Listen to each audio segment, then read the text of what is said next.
Hi everyone, Ashley Davis here. I'm the developer of DataForge Notebook and author of the book Data Wrangling with JavaScript. DataForge Notebook is a notebook-style desktop application for data transformation, analysis, and visualization.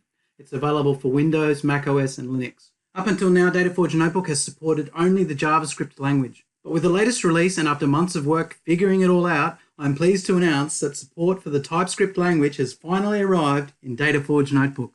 I've integrated TypeScript into DataForge Notebook not just because it's a great language that I personally use every day, but also because it's such a useful language.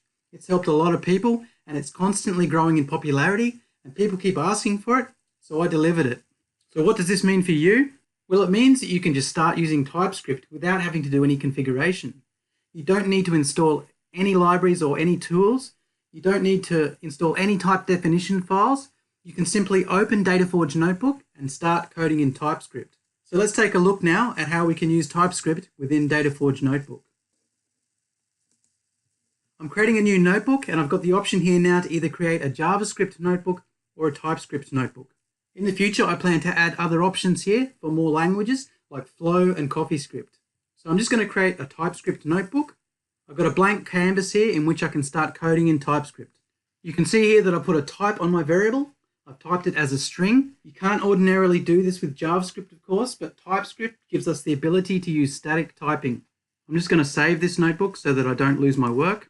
So all the modules, all the dependencies like Node.js type definitions, TypeScript compiler, they're all installed for you the first time that you run the code in your notebook. It's this automatic setup that makes DataForge Notebook so powerful. You just focus on writing code and it automatically installs the modules and it does all the configuration for you. Now let's do something more advanced. First, I'm just going to clear out the code that I just wrote. We'll install Axios from NPM, and we're going to use it to hit a REST API. You can see here that I'm using a TypeScript import statement to import the Axios library. The Axios library is going to be automatically installed for us. Now I've got some sample sales data that I've set up in a GitHub gist. I prepared this earlier. This is the URL that I'm going to pull the data from. I'm using Axios to get the data. Now I'm using the display function to get an idea of what we're going to get back from this REST API. You can see here that we've got a lot of data printed out. We can inspect each item in this array to get an idea of all the data that we've got back, but this isn't a great way to kind of preview our data and understand what's there. I think we can understand this data a lot better if we preview it as tabular data. For this, I'm going to use DataForge. I'm going to load the data into a DataForge data frame, and then I'm just going to preview the first 5 rows of the data. This will give me an idea of what's in there. It'll show me if the data is what I expect it to be, whether the data is corrupt or not, and if there's any bugs in my code which could have broken this process or something that could be holding us back. Now we have a nice tabular preview of our data. Now we've only previewed the first 5 rows of data because this could be a very big data set. And it would be difficult to check the entire data set using a tabular display like this. A better way to preview our data as a whole will be to plot it as a chart. And this will allow us to visually see all the data in one glance. I'm adding DataForge Plot because that's the library that's going to be used to plot the data. I'm just going to create a new code cell, separate this out into a separate code. Now I'm going to create a plot and I'm going to display it. It's going to be a bar chart, and we're going to put the sales on the y-axis. You can see now that I've got an interactive chart, and I can interrogate the chart to find out what the sales were.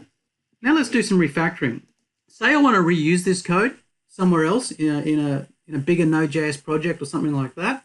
So I want to restructure my data retrieval code into a class. Now bear with me here. I mean, I'm just doing this for a demonstration.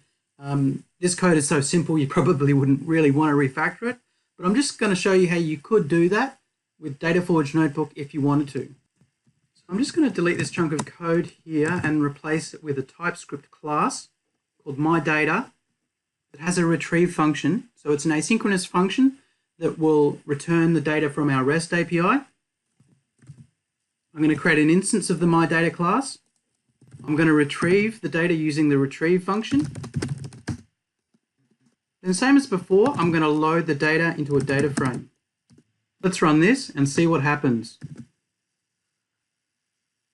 Great, that was a successful refactor. It does exactly the same thing, but we've got slightly more reusable code, and we've used TypeScript classes to make that possible. So now that we've made our code a little bit more reusable, how are we actually going to reuse it in a Node.js project? Well, Dataforge Notebook comes with multiple export options. We can export to our notebook to PNG or PDF files.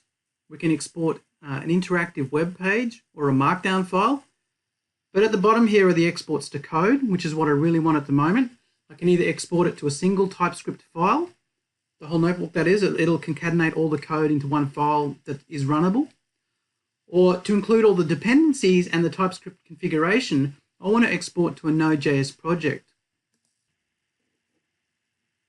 So this is just exporting. You can see that it's installing TypeScript modules, and it's going to be setting up the TypeScript configuration for us. It's installing Axios now, which is the library that we need. Also Dataforge. Now we can click on the green notification here to open the directory of the Node.js project that was exported. I'm just going to open this up in Visual Studio Code so that you can see what we're getting here. On the left here, you can see the folder structure of the exported Node.js project. There's a node modules directory that contains our dependencies. There's an index.ts file. This is our exported notebook. You can see here the code. We've got the MyData class. The export process has also generated the configuration files that we need, for example, tsconfig. This is a minimal definition of a TypeScript config for compiling this code. We also have a package.json, which lists all our development dependencies for compiling TypeScript and running TypeScript, and also the dependencies, the production dependencies that our notebook directly depends on. We also have a bunch of NPM scripts here that we can run to build the code or run it directly under TS Node. So let's have a look at what we can do with these NPM scripts. I'm in the integrated Visual Studio Code terminal, and I'm going to run npm run build. That runs the build command from our package.json, and it compiles the code from TypeScript into JavaScript. And you can see here now that we have a build directory, and it contains an index.js, and this has been compiled down to ES5. What you get with this is the ability to use all the latest and greatest fancy TypeScript features, and it's going to back compile them all to ES5. So you can run this code in older versions of Node.js. You can run this code in the browser. We can also run the code without building it. We can do that just by running npm start. And that uses TS Node to automatically compile and run the TypeScript code. This is great for development. This is great for testing. Obviously, you want to use npm run build when you want to get the code into production. But while development and testing is on, you want to use npm start and use TS Node to run that TypeScript. That's it for this video. In conclusion, you can do a lot of useful tasks with Dataforge Notebook. You can pull data from files, databases, and REST APIs. You can import any code module into it, either JavaScript or TypeScript. You can use any NPM module, and it will be automatically downloaded and installed for you. You can visualize your data in many different ways. You can also export your notebook to a number of formats, including runnable code. All these features have been available in Dataforge Notebook for months now. But what I bring you now is Dataforge Notebook support for the TypeScript language. And there's no TypeScript configuration required for your project. You just start coding and being productive. And when you're done, you can export your TypeScript code to a working Node.js project. This is a great way to get productive with TypeScript, and it's a simple way to start out if you are just learning TypeScript. To register your interest, please head over to www.dataforgenotebook.com. Thanks for listening, and see you next video.